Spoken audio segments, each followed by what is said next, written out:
မင်္ဂလာပါကျွန်တော်ကတော့ပုပ္ပတိမြို့နယ်ကပြည်သူ့လွှတ်တော်ကိုယ်စားလှယ်လောင်းဝင်ပြိုင်မယ်ပြည်သူ့ပါတီကဦးစင်ဝိုင်းဖြစ်ပါတယ်အခုကျွန်တော်ရောက်ရှိနေတာကတော့ဇေယျသတိမြို့နယ်နဲ့ပုပ္ပတိမြို့နယ်အဆက်ကိုခွဲခြားထားတဲ့စင်သေးချောင်းဘေးကိုရောက်ရှိနေတာဖြစ်ပါတယ်ဒီစင်သေးချောင်းဟာဆိုလို့ရှိရင်မြစ်ဖျားခံရကျွန်တော်နဝင်းချောင်းရှိမယ်ပြီးတော့တကုံမြို့နယ်အတွင်းမှာရှိတဲ့စင်သေးဆယ်ကနေပြီးတော့မှရေလွှတ်မှုတွေကြောင့်နှစ်စဉ်နှစ်တိုင်းကျွန်တော်တို့ရေရှမ်းမှုတွေ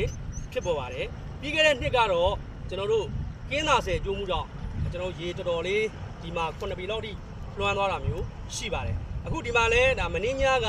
မိုးရွာသွန်းဒါမိုးရေကြီးမြန်မာတဲ့အတွက်ကြောင့်စင်သေးဆယ်ကနေပြီးတော့မှရေတပေခန့်နှုတ်နေတာလို့ကျွန်တော်သိရပါတယ်အဲ့အတွက်ကြောင့်ဒီမှာဆိုလို့ရှိရင်ကမ်းတွေကိုကြော်ပြီးတော့မှစပြီးတော့မှရေရှမ်းနေတာဖြစ်ပါတယ်ရေကြီးရတဲ့အဆင့်တော့မဟုတ်ပါဘူးရေရှမ်းတဲ့အဆင့်ဖြစ်ပါတယ်အခုကျွန်တော်နောက်မှာမြင်တွေ့နေရတော့အပုပ္ပတိမြို့နယ်တွေကအေးမြင့်သာယာကျေးရွာအုပ်စုအေးမြင့်သာယာကျေးရွာဖြစ်ပါတယ်အေးမြင့်သာယာကျေးရွာကိုတော့စပြီးတော့ရေကမနက်9 နာရီကနေပြီးတော့မှစပြီးတော့ရေရှမ်းပြီးတော့ဝင်ရောက်နေတာဖြစ်ပါတယ်အိမ်အရှို့တော့ရေရှမ်းမှုကိုခံစားနေရဖြစ်ပါတယ်အဲ့ဒါကြောင့်ကျွန်တော်ကအေးမြင့်သာယာမှာရှိတဲ့ကျေးရွာသူကျေးရွာသားတွေကိုသွားတွေ့ဆုံရင်းနဲ့ကျွန်တော်အားပေးတကားသွားပြောမှာဖြစ်ပါတယ်ကျွန်တော်နဲ့လူလိုက်ခဲ့ဖို့ပြည်သူလူအားလုံးကိုကျွန်တော်ဖိတ်ခေါ်ချင်ပါတယ်